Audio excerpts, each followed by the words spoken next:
이 생활 습관을 바꾸는 것만으로 다이어트 효과까지 누릴 수 있었어요. 피부 노화를 늦추는 것도 결국은 전체적인 저속 노화 생활 습관은 어떻게 하는 거냐, 금방 치매가 올 수 있다고 하더라고요. 저는 거의 매일 했어요. 저녁을 먹을 때 중요한 점이, 그리고 여기서 한 가지 꿀팁은 지켜오면서 느낀 점은, 안녕하세요 여러분, 예빈이에요.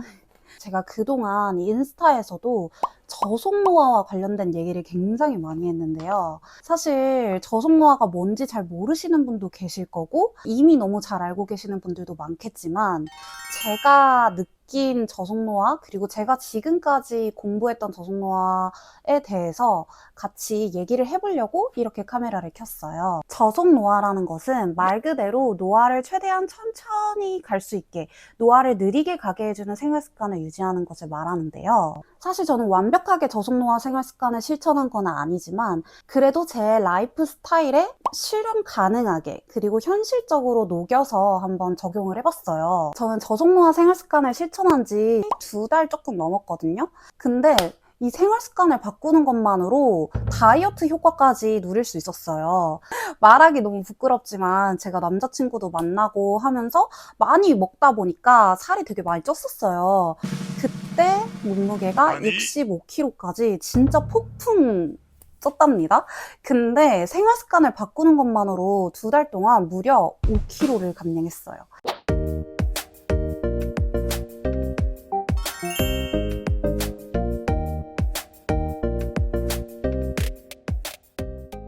이거는 제가 진짜 당당하게 말씀드릴 수 있는 게, 막 굶어서 빼거나 무리한 다이어트로 뺀 게 아니라 오히려 잘 챙겨 먹었어요. 저는 진짜 먹을 걸 너무 좋아하기 때문에 지킬 수 있을 만큼 건강한 음식을 먹어주고 일주일에 한 번씩 치팅도 조금씩 해줬어요. 그럼 이제 제가 저속노화를 시작하게 된 계기부터 저속노화 생활습관을 지키는 현실적인 하루 루틴까지 제가 꿀팁 가득 담아서 총 정리해서 말씀드릴 테니까 꼭 끝까지 따라오세요. 가보실까요? 제가 저속노화 생활습관을 시작하게 된 계기는 처음에는 사실 피부 때문이었어요. 제가 나이가 30대 초반으로 들어서다 보니까 피부가 처지는 게 너무 갑자기 두려워지더라고요. 30대가 되시는 여러분들은 다들 공감하실 것 같아요. 그래서 제가 진짜 피부과에도 돈을 정말 많이 써보고, 예를 들면 리프팅 시술 같은 걸 진짜 많이 했어요. 근데 그런 생각이 드는 거예요. 아, 내가 생활 습관은 전혀 달라지지 않은 상태에서 피부과 시술만으로 정말 이 동안 페이스를 유지할 수 있을까? 그래서 처음에는 노화 늦추는 법, 피부 탱탱해지는 방법, 이런 거를 검색하다 보니까 자연스럽게 알고리즘에 저속노화 콘텐츠가 뜨게 됐어요. 그래서 알고리즘에 의해서 정의연 교수님에 대해서 알게 되었고, 피부 노화를 늦추는 것도 결국은 전체적인 몸 건강, 전신 건강, 이런 것들도 다 뒷받침되어져야 오래오래 젊게 살 수 있다는 걸 알게 되었어요. 그래서 제가 저속노화 책도 구매해서 읽어보고 정의연 교수님 콘텐츠를 들어가서 영상도 많이 보면서 느꼈던 생각이 있는데, 제가 10대 때는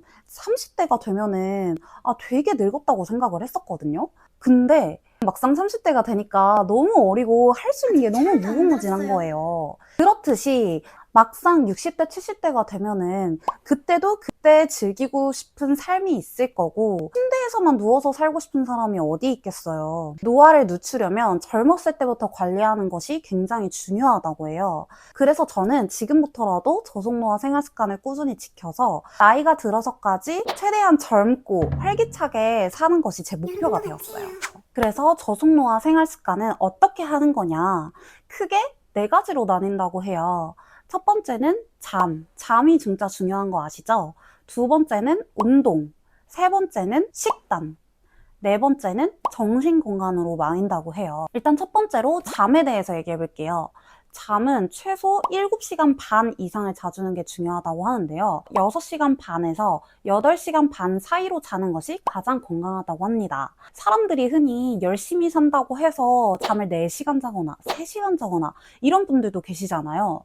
근데 잠을 너무 조금 자게 되면 금방 치매가 올 수 있다고 하더라고요. 열심히 사는 것도 좋지만 잠은 충분히 자주는 것이 건강에 매우 중요하다고 합니다. 그리고 두 번째는 식단인데요. 내가 먹는 게 내가 된다라는 말도 들어보신 적 있으실 거예요.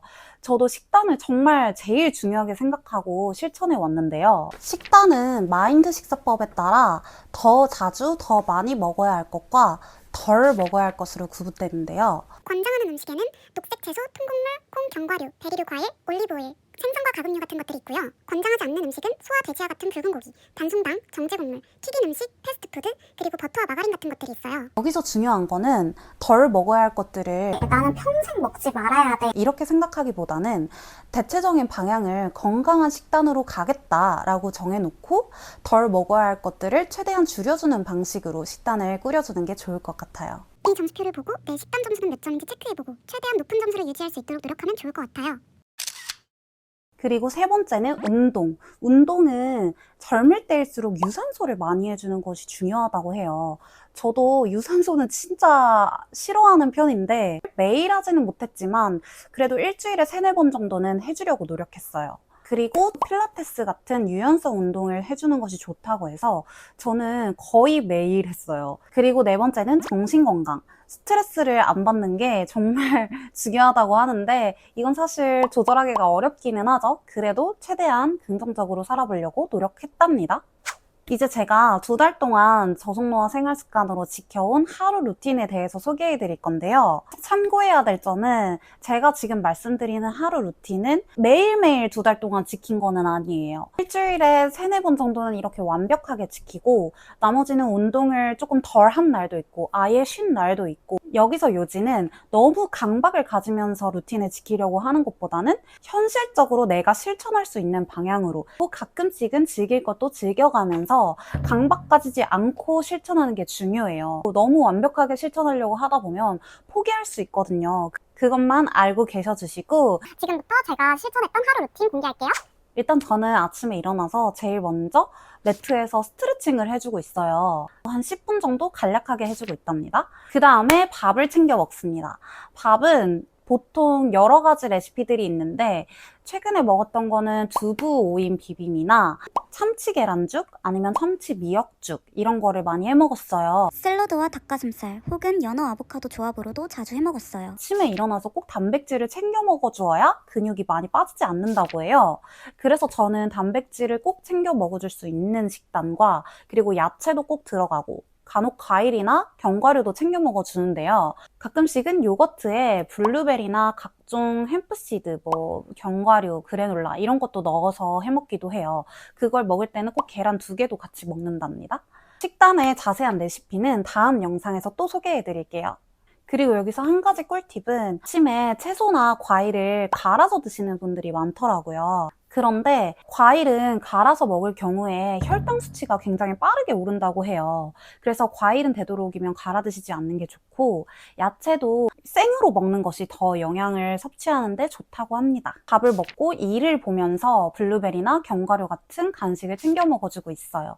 일이 끝나고 저녁이 되면은 저는 필라테스를 가는데요. 필라테스는 저는 정말 추천드려요. 필라테스나 근력 운동에 대해서도 매일매일 하면은 근육이 회복을 못해서 안 좋지 않을까라고 생각하시는 분들도 꽤 계시는데요. 근력 운동을 처음 하시는 분들은 그렇게 엄청난 고강도의 운동이 아니기 때문에 매일 해도 무방하다고 합니다. 그 다음 집에 와서 또 저녁을 해 먹는데요.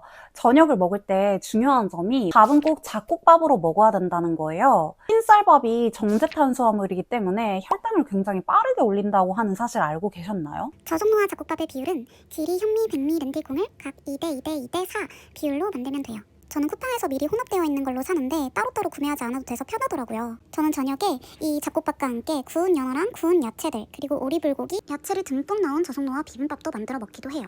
그리고 저녁을 먹고 나서 제가 꼭 해주는 게 있는데요. 밖에 나가서 산책을 해요. 산책을 거의 한 30분에서 1시간씩은 해주는 것 같아요.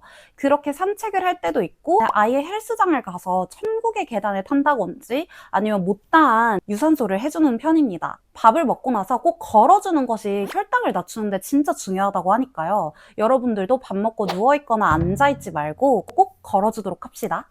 여기까지가 제가 2달 동안 지켜온 저속노화 생활습관 하루 루틴인데요. 저속노화 생활습관 루틴을 지켜오면서 느낀 점은 신기하게도 자존감이 올라갔어요. 처음에 이 루틴을 시작하기 전에는 조금 무기력하기도 하고 살도 찌고 해서 되게 자존감이 내려가져 있는 상태였거든요. 그러니까 처음에 그래, 운동이랑 먹는 거라도 꾸준히 한번 실천을 해보자 라는 생각으로 꾸준히 해주고 나니까 내가 뭔가를 해내고 있다는 것에서 오는 성취감이 정말 대단하더라고요. 신기하게 저속노화 생활 습관을 했을 뿐인데 자존감이 올라가는 효과까지. 정말 안 할 이유가 없지 않나요? 여기까지 제가 지금까지 지켜왔던 저속노화 생활 습관에 대해서 얘기해 봤는데요. 사람마다 생활 루틴이 다르기 때문에 꼭 저랑 똑같이 따라하실 수는 없잖아요. 현실적으로 자신에게 맞는 생활 습관 루틴을 만들어서 여러분도 꼭 실천해 보시길 바랄게요.